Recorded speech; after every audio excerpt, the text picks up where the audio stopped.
오늘 주일 아침 우리에게 주시는 하나님의 말씀입니다. 구약성경 창세기 22장 1절에서 3절 말씀입니다. 이 기록된 계시의 말씀을 함께 읽을 때에 여러분 각자의 심령 속에 실제로 그리고 실체로 거하시는 주님의 음성을 꼭 들을 수 있기를 원합니다. 시작. 그 일 후에 하나님이 아브라함을 시험하시려고 그를 부르시되 아브라함이 하시니 그가 가로되 내가 여기 있나이다. 여호와께서 가라사대 내 아들 내 사랑하는 독자 이삭을 데리고 모리아 땅으로 가서 내가 내게 지시하는 한 산 거기서 드리라. 아브라함이 아침에 일찍 일어나 나귀의 안장을 지우고 두 사환과 그 아들 이삭을 데리고 번제에 쓸 나무를 쪼개어 가지고 떠나 하나님이 자기에게 지시하시는 곳으로 가더니 아멘. 오늘 함께 나누려고 하는 말씀 본문에서 읽어봤습니다만 그 아브라함에 대한 이야기를 하려고 하는데 지난주일 말씀에 연결해서 함께 생각을 해보려고 합니다. 오늘 제목이 뭐냐 하면 오늘 기록되어 있는 대로 내 사랑하는 이삭을 바쳐라. 이런 말씀이 아브라함에게 임하게 되는 거죠.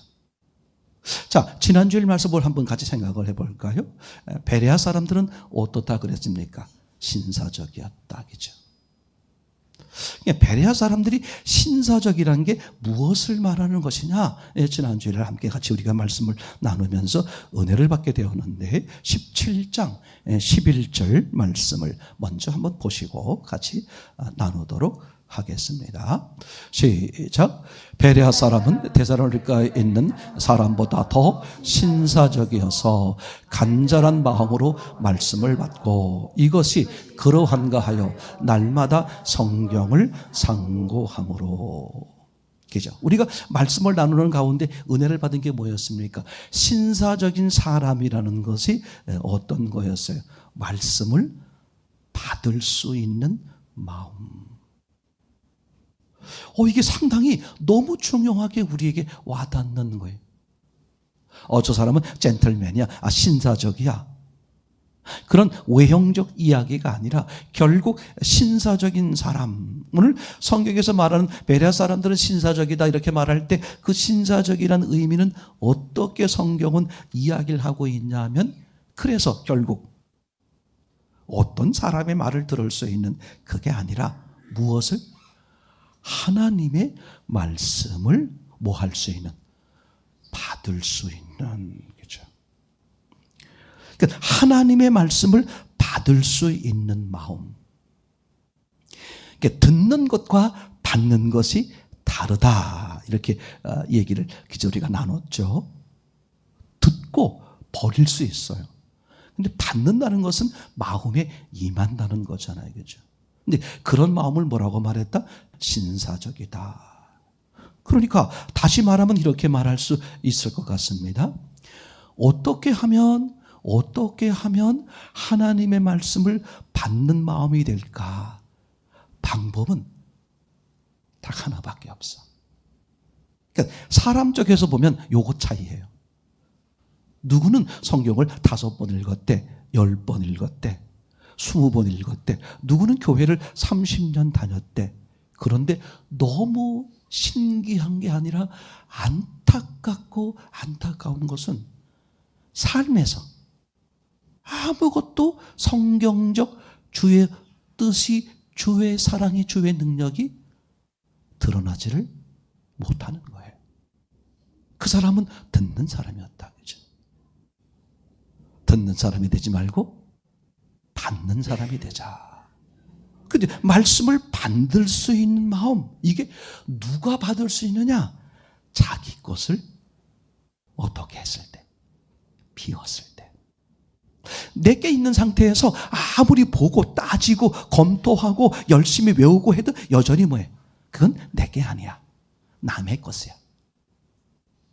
그러니까 하나님의 말씀을 받을 수 있는 유일한 사람은 이 베레아 사람들인데, 이 사람들은 어떤 마음이었다? 신사적이었다. 신사적인 마음이 뭐냐? 하나님의 말씀을, 하나님을 받아들일 수 있는 사람인데, 그 사람은 어떤 마음이냐? 자기 것을 버린 사람. 그러고 보니까 신앙에 있어서, 그죠? 주님을 받아들이려면 반드시 전제가 뭐다? 회개. 그래서 요한복음 3장 5절에 뭐라고 말하고 있어요? 물과 성령으로 거듭나지 아니하면 하나님 나라를 볼 수 없다. 혹자는 물 곧 성령, 물이 성령이다, 그렇게 말씀하는 분이 계십니다만, 제가 보는 견해는 물과 성령은 다르게 말하고 있다. 문맥으로 보면, 그럼 성령을 누가 받아들이느냐? 그죠? 물을 통과할 때 물이 뭐냐? 죽는 거예요. 자기를 버리는 거. 회개. 그러니까 회개하고 성령을 받아들일 때 사도행전 2장에 나오는 것처럼, 그죠? 베드로에게 그럼 우리가 어떻게 할까? 회개하고 주의 이름으로 침례를 받아 성령을 선물로 받아라. 그죠? 신앙생활은 반드시 받으려면, 그죠? 영접하려면, 하나님의 은혜를 누리려면 뭐가 돼야 된다? 그죠? 물, 회개, 죽음. 내 것을 버렸을 때 너무 놀라운 은혜가 된다는 거죠. 그러니까 간절한 마음, 신사적인 마음, 즉 하나님의 말씀이 내게 들어오는 것, 그 말씀이 누구게 된다? 내 것이 된다. 이걸 뭐라고 표현했습니까? 레마다, 그죠? 로고스. 내가 있는 상태에서 말씀을 들으면 로고스가 되는 거예요. 그냥 하나님의 말씀. 맞아. 이거 하나님 말씀이지 뭐. 근데 나와 아무 상관이 없는 거예요. 근데 객관적으로 있는 하나님의 말씀, 로고스죠. 객관적으로 있는 하나님의 말씀을 내가 대할 때 내 것을 버리는 거예요.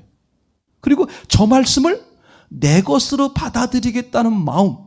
그랬을 때 어떻게 돼요? 그 말씀이 내게 임해 내 것이 되죠. 그때 그걸 레마라 그런다. 실제가 되는 말씀, 능력 있는 말씀. 그러면 나는 더 이상, 그죠?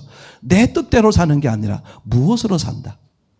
그 말씀의 뜻대로, 말씀의 강력한 지배하에, 그분의 은혜 안에 살게 된다. 이게 신앙의 삶이고 성령이 충만한 삶이 되겠죠. 그죠?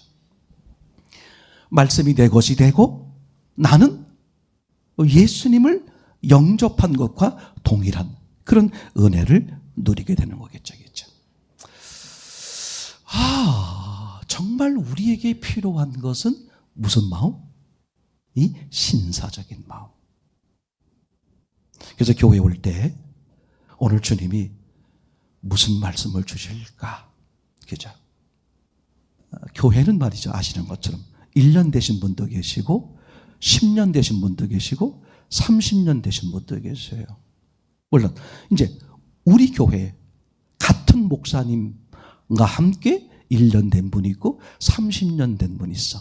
그러면 목사님이 무슨 설교를 해도 30년 계셨던 분은 어떻게 돼?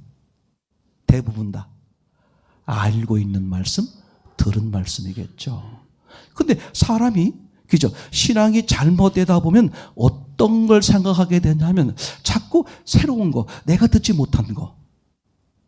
1년 되신 분들한테는 새로운 말씀이죠. 30년 되신 분한테는 이미 들었던 말씀일 수 있고, 들었던 말씀과 유사한 말씀이고. 그러면 똑같은 말씀을 반복하는 목사님은 누굴까? 그 대표, 가장 첫 번째 분이 누군지 아세요? 하나님이에요. 하나님은 성경 66권 내내, 그죠? 원리적으로 보면 어때요? 같은 말씀이야. 나는 그 전에 들은 거기 때문에 더 이상 들을 게 없어. 오늘은 저기 1년 되신 분, 오늘은 저기 5년 되신 분, 저분한테 하는 얘기구나. 룰루랄라. 이게 아니라는 거죠. 왜 그런지 아세요? 말씀은 말이죠. 너무 놀라워요. 살아 움직이는. 그러니까 10년 전에 예수님과 오늘 예수님에게 또 뭐가 있어요? 또 다른, 또 깊은, 미처 보지 못한 어린아이가 봤던 모습과 어른이 되어서 봤던 모습이 다른 것처럼. 그러니까 우리는 공통적으로 어떤 기대를 가져야 되느냐? 오늘 주님이 내게 뭘 말씀하실까? 이게 뭐예요? 이게 신사적인 마음이겠죠. 이 마음이 아니면 은혜가 안 돼요. 왜? 사람 이야기를 하는 게 아니라 성경 하나님의 무궁한 무한한 하나님의 말씀이기 때문에 그 말씀은 10번, 1000번, 10,000번, 억만번을 들어도 어떻게 돼? 깊이와 은혜와 능력과 상황이 다르다는 거죠. 그렇죠? 그런 신사적인 마음이 여러분 가운데 넘치기를 원합니다. 그렇죠? 이번엔 두 번째 지난 수요일 나눴던 이야기 요나 이야기를 좀 해보겠습니다. 요나에게 임한 첫 번째 말씀과 두 번째 말씀 생각해 보는 거예요. 자, 요나에게 임한 첫 번째 말씀 요나서 1장 1절이 되겠죠. 읽겠습니다. 여호와의 말씀이 아미떼 아들 요나에게 임하니라 이르시되. 그리고 여호와께서 뭐라고 말씀하셨어요? 그죠? 니느웨이. 요나에게 니느웨이는 아주 생각도 하기 싫은 너무너무 처절한 그죠? 원수 같은 존재였어요. 그죠? 자기네 나라를 기회만 되면 쳐들어와서 괴롭히고 힘들게 하고 죽이고 뺏어가고 그런 일들을 그냥 사뭇 해내는 그죠? 그 아수르 나라의 수도 니느웨이거든요. 근데 하나님이 니느웨이란 말을 꺼내요. 그리고 또 뭐라고 말해? 니느웨이에 가서 뭐 하라 그러는 거예요? 하나님을 전하라는 거야. 아니 어쩌면 요나의 모습이나 요나의 행동을 보면 저 니느웨이가 언제 망할까 그것만 그냥 학수고대하고 있는 요나 선지자에게 하나님은 뭐라고 말씀하셨다고요? 그 요나에게 가서 니느웨이를 건지라는 거야. 그랬더니 요나가 어떻게 합니까? 건지기는커녕 불순종하고 정반대로 도망가 버리죠. 왜 도망갔을까? 간단해요. 자기 생각이 가득했어. 무슨 마음이 아니다. 베레아 사람. 신사적인 마음이 아니다. 그러니까 신사적인 마음이 아니고 베레아 사람의 마음이 아니라는 뜻이 무슨 뜻입니까? 자기 생각, 자기 기준으로 가득한 거죠. 그렇죠? 생명과를 따먹지 않은 그 아담과 하와가 선악과를 따먹은 게 왜 문제가 되는 거예요? 선악과를 따먹었다는 말은 무슨 뜻이 되보는 게 선과 악을 아는 것을 넘어서서 선과 악의 기준이 누가 된다는 뜻이에요? 내가 된다 그 뜻이죠. 내가 볼 때 당신 그거 틀렸어. 그죠? 나하고 다른 거 보니까 당신이 틀린 거야. 모든 기준이 뭐야? 나야. 이게 선악과를 따먹은 사람들의 모습이죠. 이걸 성경은 죄인이라고 말하는 것이고. 그러니까 생명과를 먹고 선악과를 먹었다면 어떤 뜻이 되는 거예요? 생명과를 먹었다? 누가 죄인이다? 하나님이 죄인이다. 그리고 선악과를 먹으면 선과 악의 기준이 뭐다? 내가 아니라 생명이신 하나님이시다. 그러니까 나를 떠나는 게 죄가 아니라 하나님을 떠나는 게 죄고 하나님을 떠나는 게 잘못이구나. 기준의 삶이 달라지게 되겠죠. 그렇죠? 오늘 요나에게 첫 번째 임한 말씀, 여호와의 말씀이 임했음에도 불구하고 요나는 받아들일 수가 없었어요. 말씀을 받아들일 수가 없었어. 왜냐하면 이미 내 말이, 내 생각이, 내 욕심이, 내 감정이 가득하기 때문에 신앙생활을 못해요. 그래서 잘 들어보세요. 1여선교, 2여선교, 1남, 2남 이런 공동체 모임이 왜 필요하냐? 서로 의논하고 서로 나누다 보면 뭐가 불쑥불쑥 나와. 자기 생각, 자기 주장. 이걸 통해서 뭘 보는 거야? 아, 내가 여전히 말씀이 기준이 아니라 내가 기준이구나. 이걸 보게 만드는 초로의 기회란 말이죠. 그죠? 근데 악한 영에 속아 어리석은 사람들이 이렇게 한다면 얘기해보면 아유 수준이 안 맞아. 나하고 안 통해. 지식이 많고 적기 때문에 안 통하는 게 아닙니다. 생각의 방향이 다르기 때문에 안 통하는 것이지 할아버지와 손주라고 해서 안 통하는 게 아니에요. 그러니까 나하고 잘 안 통해. 에이 그래서 안 만날래? 안 모일래? 그게 가장 악한 거예요. 그게 함께 모여 서로 줄을 나누다 보면 맞지 않고 불편하고 어려운 것들이 있을 수 있겠죠. 그죠? 그걸 통해서 내가 여전히 신사적인 마음이 아니구나. 여전히 내가 살아있구나. 여전히 내가 날 주장하는구나. 그걸 뭐예요? 볼 수 있는 기회가 되어 더 주님과 기뻐질 수 있죠. 제가 장담은 아니지만 꼭 기억하세요. 신앙은 혼자 하는 게 아닙니다. 구원은 혼자 가능할 수 있어요. 주님과 나를 만나. 예수님의 제자도 마찬가지예요. 예수님을 만난 사람들을 제자라 그래요. 근데 사도행전에 넘어가면 그 예수님의 제자를 뭐라고 바꿔요? 사도라고 바꿔요. 왜 그럴까? 성수군 있잖아요. 반드시 혼자는 안 되는 거예요. 아무도 없는 무인도에 혼자 있으면서 그죠? 뭐 도둑질을 할 수 있어요. 뭐 간음을 할 수 있어요. 그죠? 근데 함께 있으면 도둑질 욕심도 생기고 간음 욕심도 생기고 그걸 통해서 내가 이렇구나. 이게 문제가 있구나. 하나님 앞에 자기를 비추어 하나님 앞에 엎드려 내어놓아 성숙하고 성장하고 그걸 통해 다른 사람과 함께 커나갈 수 있는 그런 하나님의 놀라운 계획이 있는 거죠. 그렇죠? 그러니까 요나는 첫 번째 임한 말씀엔 아무리 여호와의 말씀이 임해도 소용이 없는 것이 자기 것으로 가득하기 때문에 결국은 어떻게 돼? 도망가는 거죠. 그런데 요나에게 두 번째 말씀이 임했다고 써있다 그랬죠. 요나서 3장 1절이죠. 여호와의 말씀이 두 번째 요나에게 임하니라 이르시되 동일한 말씀이에요. 니느웨에 가서 복음을 증거하라. 근데 신기하게도 첫 번째 임했을 때는 그죠? 요나가 가질 않아 도망가 버렸어요. 근데 두 번째에서는 어떻게 돼?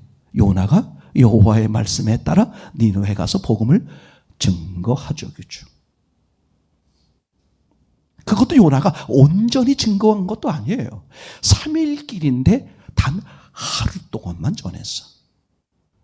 그러나 분명히 차이가 뭡니까? 첫 번째 요나에게 임했을 때는 요나의 생각이 가득하니까 하나님의 말씀이 단 요만큼도 들어올 여지가 없었어요. 근데 두 번째 임했을 때는 여호와의 말씀이 임할 수 있는 공간이 요나의 마음에 생겼어요. 그래서 그 말씀 따라 복음을 증거하게 됐고 무슨 일이 벌어졌습니까? 회개는커녕 그 악독한 니느웨의 백성들이 어떻게 변했습니까? 그 말씀을 받아들여 회개하는 역사가 일어났죠. 그죠? 자, 그러면 첫 번째 임했을 때는 왜 요나가 그저 거절하고 두 번째 임했을 때는 왜 요나가 하나님의 말씀에 따라 순종할 수 있었을까? 그 사이에 무슨 일이 있었느냐? 그 얘기였잖아요. 무슨 일이 있었죠? 물고기 뱃속 이야기 2장 1절에 해당하는데 한번 보시겠습니다. 1절부터 몇 절을 봤으면 좋겠어요. 시작. 요나가 물고기 뱃속에서 그 하나님 여호와께 기도하여 가로되 내가 받는 고난을 인하여 여호와께 불러 아뢰옵사더니 주께서 내게 대답하셨고 내가 수월의 뱃속에서 부르짖었사더니 주께서 나의 음성을 들으셨나이다. 주께서 나를 깊음 속 바다 가운데 던지셨으므로 큰 물이 나를 물렀고 주의 파도와 큰 물결이 다 내 위에 넘쳤나이다. 내가 말하기를 내가 주의 목전에서 쫓겨났을지라도 다시 주의 성전을 바라보겠다 하였나이다. 아멘. 하나님 말씀이 임했음에도 불구하고 거절하고 그저 바다로 도망갔다가 그저 어떻게 돼? 풍랑을 만나서 결국은 어떻게 돼? 물속에 빠져 죽고 말겠다. 이게 무서운 거예요. 내가 자살하면 자살하지 난 절대로 하나님 말씀을 따라올 수 없어. 이게 얼마나 인간이 무서운 건데요. 그게 물속에 빠지는 거야. 내가 죽구만. 난 죽으면 죽었지 난 절대 저놈들에게 복음을 증거할 수 없어. 내가 죽으면 죽었지 난 절대 저 사람 용서하지 못해. 이게 얼마나 악하고 얼마나 무서운 일이야. 얼마나 무서운 일이죠. 얼마나 무서운 일인지. 그렇게 나는 죽으면 죽었지 난 절대 저들 용서하지 못해 이런 거거든요. 여러분 용서가 안 되면 있잖아요. 그것처럼 괴로운 게 어디 있겠어요. 그렇죠? 근데 아셔야 돼요. 용서가 안 되면 괴로운 걸로 끝나는 게 아니라 얼마나 무서운 결과가 죽은 후에 얼마나 무서운 결과가 그 사람을 기다리고 있는데 용서가 안 될 때 있잖아요. 용서가 안 될 때, 그죠? 용서가 안 돼 잠이 안 와. 용서가 안 돼서 뭐 밥맛이 없어. 용서가 안 될 때 뭐 어떤 그럴 때 말이죠, 여러분. 정말 엎드려 회개하셔야 돼요. 진짜 엎드려 회개하셔야 돼요. 뭐가 되기 위해서? 용서되는 마음이 되기 위해서. 너희가 너에게 죄 지은 자를 용서하는 것과 같이 우리 죄를 용서하옵소서. 무슨 마음? 용서하는 마음. 이게 신사적인 마음이죠. 어떻게 용서할 수 있어? 내 마음을 버리면 용서가 되는데 내 마음을 가지고 있으니까 내 생각을 가지고 내 기준을 가지고 있으니까 용서가 안 되는 그게 자랑이 아니에요. 자랑이 아니에요. 하나님은 이미 그걸 아시고 그저 물속에 빠진 요나를 그저 물고기 뱃속에 집어넣어서 살리는 계획을 갖죠. 그때 요나가 물고기 뱃속에서 뭐라고 말합니까? 자신이 수월 어둠에 빠진 거야. 인간이 내려갈 수 있는 최하의 밑바닥에 빠진 거죠. 그죠? 하나님과 완전히 단절된 상태에 빠진 거죠. 그때 무슨 고백을 합니까? 내가 버림을 받았을지라도 나는 주를 보겠습니다. 돌이키는 회개하는 마음이죠. 그렇죠? 거기서 니느웨 사람들이 하나님 생각해 보세요. 내가 어떻게 니느웨에 가서 복음을 증거합니까? 그 사람들이 얼마나 나쁘고 우리 가족, 우리 이웃, 우리 형제들 얼마나 많이 죽였습니까? 그런 하소연 하나도 없어요. 그런 변명거리 하나도 없어요. 단지 뭘 얘기해? 여러분 진짜 마음이 비워진 사람은 신기해. 변명이 없어. 내가 사람들과 어떤 억울함과 어떤 문제가 있을지라도 하나님 앞에 섰을 때 하나님과 하고 나만 있는 거야. 내가 하나님의 마음이었다면 그게 왜 용서가 안 되겠어요? 하나님은 용서하셨는데, 그렇죠? 그러니까 첫 번째 말씀이 임했을 때 그렇게 요나는 하나님 말씀을 거절하고 자기 욕심, 자기 생각대로 움직였는데 왜 두 번째 말씀이 임했을 때는 그 요나가 자기 생각을 버리고 그죠? 하나님 말씀을 따라 복음을 증거해. 오늘 그 니느웨 사람들이 구원받는 길이 열리게 되었을까? 무슨 일이 있었을까? 봤더니 중간에 뭐가 있었다? 물고기 뱃속에서 간절히 엎드려 고백하는 요나의 모습이 있었죠. 즉 요나가 뭐 하는 거예요? 자기 생각을, 자기 감정을 완전히 버렸어요. 너무 신기해. 하나님 앞에 우리 마음을 버리면, 우리 생각을 버리면 하나님의 은혜와 하나님 말씀이 어떻게 돼? 임하죠. 그죠? 아멘. 와우. 그 그러니까 요나는 바로 신사적인 베레아 사람들의 마음이 되니까 은혜를 잊게 되고 주의 말씀을 증거하게 되고 나뿐만 아니라 모두가 사는 역사가 벌어진 거죠. 자, 오늘 그럼 세 번째 결론의 얘기. 오늘 이 창세기 22장 아브라함에게 이삭을 바쳐라고 한 세 번째 이야기를 한번 생각해 보겠습니다. 내 사랑하는 아들 이삭을 바쳐라. 창세기 22장 2절인데 함께 보겠습니다. 여호와께서 가라사대 내 아들 내 사랑하는 독자 이삭을 데리고 모리아 땅으로 가서 내가 내게 지시하는 한 산 거기서 그를 번제로 드리라. 이건요 상상도 못할 무지막지한 요구예요. 뭘 드리라고요? 하나밖에 없는 아들을 드리래. 이게 상식적으로 감정적으로 이해가 되겠습니까? 그죠? 부모들은 종종 이렇게 말할 수 있어요. 차라리 날 데려가시지. 그죠? 누굴 바치래? 하나밖에 없는 아들. 그리고 또 이성적으로 논리적으로 말이 안 되는 게 뭐냐 하면 이 아들을 누가 주셨는데 우리가 달라 그랬어. 하나님이 주신 거잖아. 죄송한 표현 써볼게. 주님 그런 뜻은 아니지만 저분들이 이해하게 하기 위해서 그죠? 줬다 뺐으면 더 기분 나빠. 주시지나 말지. 줘놓고 왜 도로 달래는 거야. 여러분 제가 오늘 여기서 여러분들에게 중요하게 말씀드리려고 하는 것은 이겁니다. 이 아브라함의 이 이야기가 아브라함에만 있는 게 아니에요. 우리 생활 가운데 얼마든지 이와 유사한 크고 작은 종류의 차이만 있을 뿐이지 우리 모든 이 광야에 살고 있는 모든 우리에게 이런 유사한 일들이 벌어지는 거예요. 왜 내게 이런 일이 벌어질까? 왜 나만 그래요?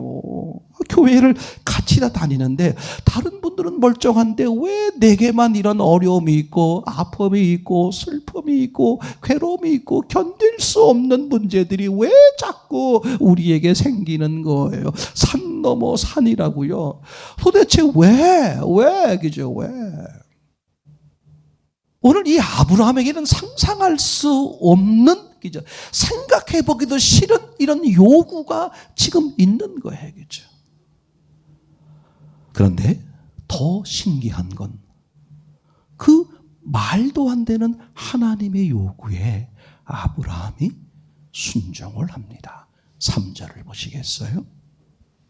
아브라함이 아침에 일찍이 일어나 나귀의 안장을 지우고 두 사환과 그 아들 이삭을 데리고 번제에 쓸 나무를 쪼개어 가지고 떠나 하나님의 자기에게 지시하는 곳으로 가더니 자 오늘 내가 아브라함 입장이 되는 거예요. 아브라함의 문제가 내 문제다. 지금 종류만 다르지 여러분 각자에게 지금 다 뭐가 있어요? 나름대로의 어려움과 괴로움과 문제들이 있다 없다? 있어요. 믿음이 좋으신 분들은 이미 아브라함처럼 통과가 되어서 그 문제를 문제로 여기지 않기 때문에 없는 것처럼 보일 뿐이지 사실은 누구나 다 어디에 있기 때문에 광야에 있기 때문에 다 문제가 있어요. 제 얘기 잘 들으셔야 돼요. 오늘 이 말씀을 잘 들으셔야 됩니다. 자기 생각을 버리고 그죠? 대화를 하다 보면 이렇게 부딪힐 때가 있어요. 집사님 또는 목사님 이거는 이렇게 해서 얘야 이거는 이래서 주님이 이렇게 말씀하시는데 그럼 되게 튀어나오는 게 뭐냐 하면 내 입장에 안 돼봐서 모른다 이거죠. 저도 얼마 살지 않았지만 그 나름대로 여러분에게 말 못할 저도 저 나름대로의 그죠? 어렸을 때부터 나름대로의 고통과 고난과 문제가 다 있었어요. 있었고 있습니다. 그죠? 너무 쉽게 말하는 게 아니라 그죠? 너무 쉽게 판단하지 말라는 거죠. 내 입장이 안 돼봐서 몰라요. 내가 얼마나 어렵고 힘든데 그렇지 않아요. 100% 속는 것입니다. 그죠? 저는 그 말이 얼마나 비신앙적이고 믿음이 없는 사람의 모습인지를 너무나 잘 알아요. 에베소서 1장 4절, 5절, 6절에 보면 창세 전에, 우리가 태어나기 전에, 아니 우주 만물을 만들기 전에 이미 하나님은 여러분 하나하나를 먼저 준비하시고 흠없고 거룩하게 하셨다고 선언하셨어요. 만약에 그 말이 거짓말이면 성경 전체는 거짓말이고 하나님은 안 계신다. 전 그렇게 주장할 겁니다. 그렇죠? 그러니까 어떤 누구도 사람들이 봤을 때 악하고 추하고 더럽고 뭐 시원찮고 못났을지라도 하나님은 그 어떤 사람도 흠없고 거룩하게 이미 하셨다는 거예요. 자기 아들의 목숨을 대신해서. 신앙은 뭐냐? 그걸 믿어드릴 때 내가 실제 흠없고 거룩하게 되는 것이고 이 차이뿐이죠. 그렇죠? 그러니까 도대체 이 아브라함은 그런 무지막지한 비논리적이고 비상식적인 그 하나님의 요구에 응할 수 있었을까? 어쨌거나 오늘 중요한 것은 도대체 이 무지막지한 말도 안 되는 이 요구를 어떻게 아브라함은 너무 쉽게라는 것을 금방 어떻게 할 수 있어요? 3절에 출발하는데 언제 출발할 때? 아침에 일찍이 일어나. 그죠? 미적할 수 있잖아요. 꼭 이러셔야만 됩니까? 제가요, 일주일 금식해 본 다음에요. 아니, 하나님의 말씀하시는데 어디다 금식할 건데? 잠깐만요. 제가 이게 혼자 만든 게 아니잖아요. 하나님의 은혜가 있었지만 아내와 합작이니까 아내하고 좀 은원 좀 해보고요. 그런 내용이 없어요. 여기서부터가 중요합니다.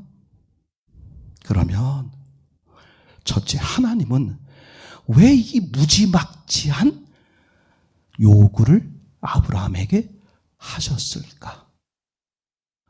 여러분들에게 왜 그런 문제가 생기는 걸까?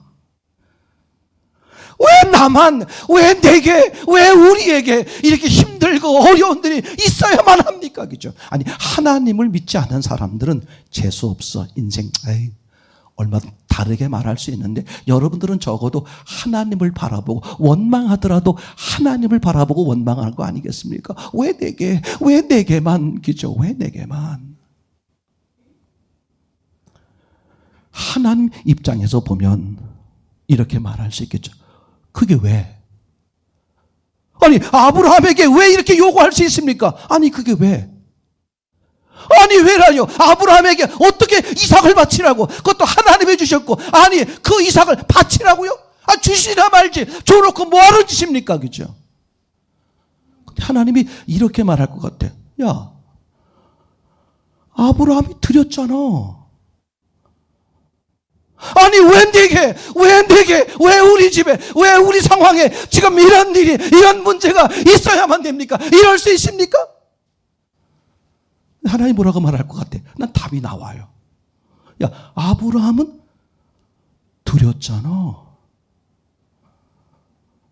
아니, 나는 못 드려요. 내가 아브라함입니까? 나는 못 드려요. 나는 그렇게 못합니다. 그죠? 내가 어떻게 합니까? 그죠? 근데요, 목사인 저는 여러분을 믿는 게 아니라 하나님을 믿어. 하나님이 아브라함에게 왜 바치라 그랬을까? 왜 바치라 그랬을까? 바칠 수 있으니까.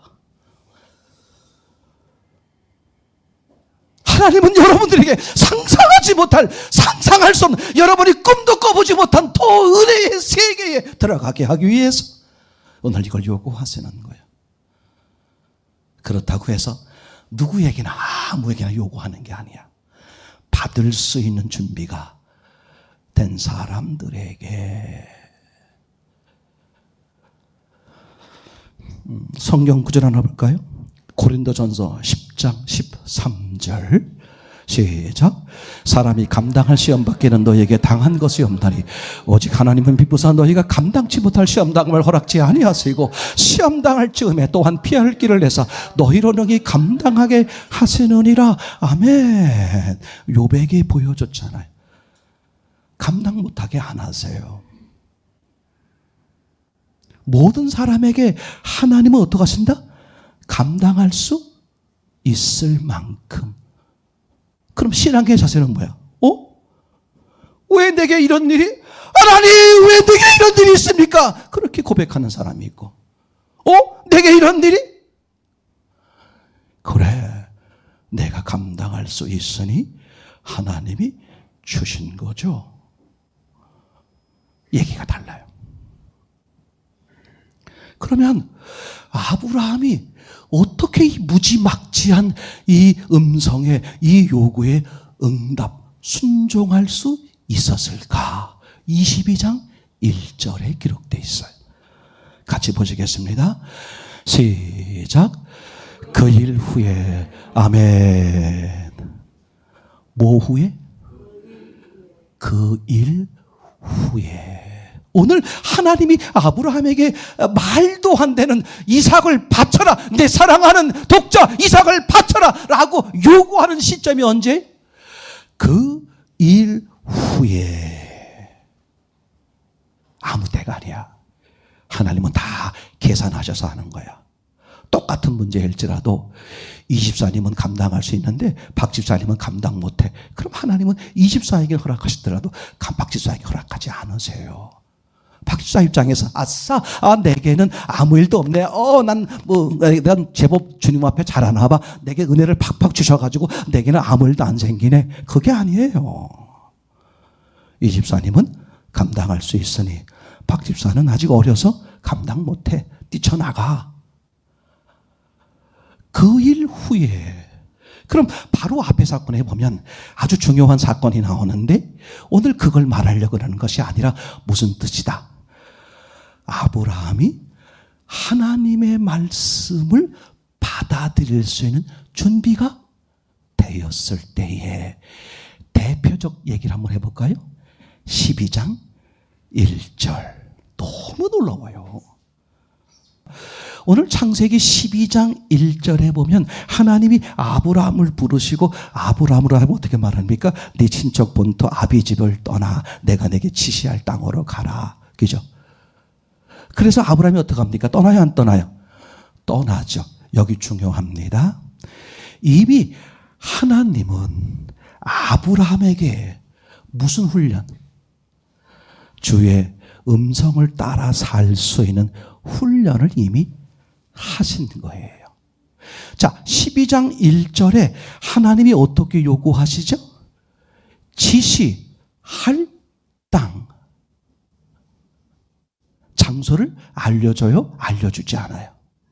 알려주지 않지요. 그러면 아브라함은 떠나기로 마음 먹었어요? 그럼 어떻게 해야 돼? 장소를 모르니까 매 순간 누구를 바라봐야 돼요? 하나님을 바라봐야 되겠죠. 이 훈련을 시키는 거야. 자, 그러면 반대로 말해볼게요. 지시할 땅으로 가라. 그렇게 말씀하신 하나님은 어떻게 하겠다는 거예요? 아브라함이 맨날 누굴 쳐다볼 거야? 나를 쳐다보겠죠? 그럼 하나님 입장에선 내가 지시할 땅으로 가라 그랬으니 하나님 입장에서는 아브라함을 어떻게 하겠다? 동행하겠다. 이게 신앙의 전부야. 이미 하나님은 여러분과 여러분의 삶과 동행하고 있는 거예요. 그 믿음이 뭡니까? 동행하고 있다는 걸 누가 하는 거야? 내가 하는 거야. 그걸 아브라함이 이 이전에 있었던 그 일 후에 이 과정을 통해서 뭘 알았어요? 아, 하나님이 나와 함께 계시는구나. 그래서 12장 1절, 그죠? 지시할 땅으로 가던 아브라함이 15장에 뭐라고 표현되어 있습니까? 아, 하나님을 믿으니. 무슨 뜻이에요? 하나님이 나와 함께 하신다. 그리고 22장, 그죠? 22장에 가서 오늘 아브라함이 말씀을 따라 순종하죠. 근데 어디로 갑니까? 지시할 곳으로 가는 게 아니라 지시한 곳으로 가죠. 이게 놀라운 거예요. 지시할 곳으로 따라 나가는 훈련을 시켜놓고 지시한 곳으로 갈 수 있게 만들어.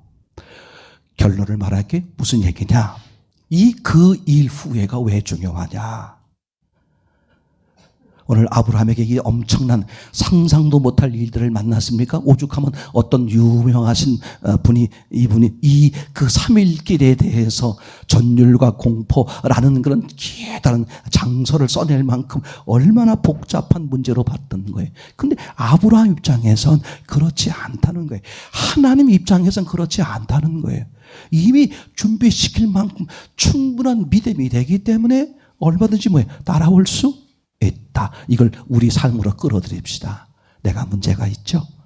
나라적으로 말하면 혼란이 있어요. 개인적으로 말하면 나름대로 계획과 다 일들이 있어요. 그죠? 우리 자식들을 어떻게 할까? 이 문제를 어떻게 풀어갈까? 이 어려움을 어떻게 극복할까? 나름대로 많은 문제가 산적해 있을 수 있어요. 먼저 분명하게 가져야 될 상황은 어떤 상황일까? 오늘 여러분들이 그런 문제가 생겼습니까? 그런 일들이 생겼습니까? 그러면 여러분들에게 그 이전에 뭐가 있었다? 그 일 후에가 있었다. 내가 오늘 내게 맞는 내가 당한 이 문제를 뭐 할 수 있는 해결할 수 있는 믿음과 능력이 내게 있다 없다?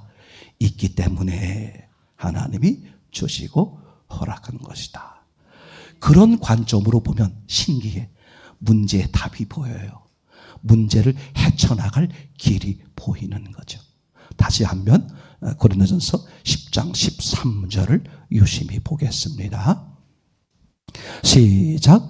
사람이 감당할 시험 받기는 너희에게 당한 것이 없나니 오직 하나님은 미쁘사 너희가 감당치 못할 시험 당함을 허락지 아니하시고 시험 당할 즈음에 피할 길을 내사 너희로 능히 감당하게 하시느니라. 그죠? 시험 당할 즈음에 피할 길이 어떻게 하면 보일까? 하나님은 내가 뭐 할 수 있는, 감당할 수 있는 것만 허락하신다는 믿음으로 문제를 보면 뭐가 보여? 답이 보이고 길이 보이고. 자, 그러면 그렇게 하시는 하나님의 궁극적인 목적이 뭘까? 아니, 하나님 좋아요. 예. 하나님의 그 말도 안 되는 음성에 제가 응답하고 순종할 수 있어요. 근데 그렇게 하시는 하나님의 의도가 뭡니까? 너무 당연해. 너무 당연한 거죠. 그죠? 22장 1절에 뭐라고 써 있다고요? 내 사랑하는 독자 이삭을 바쳐라. 누굴 바치라고? 이삭을 바치라는 게 아니에요. 독자 이삭, 하나밖에 없는 아들을 바쳐라. 그 얘기가 아닙니다. 뭐가 붙었어요?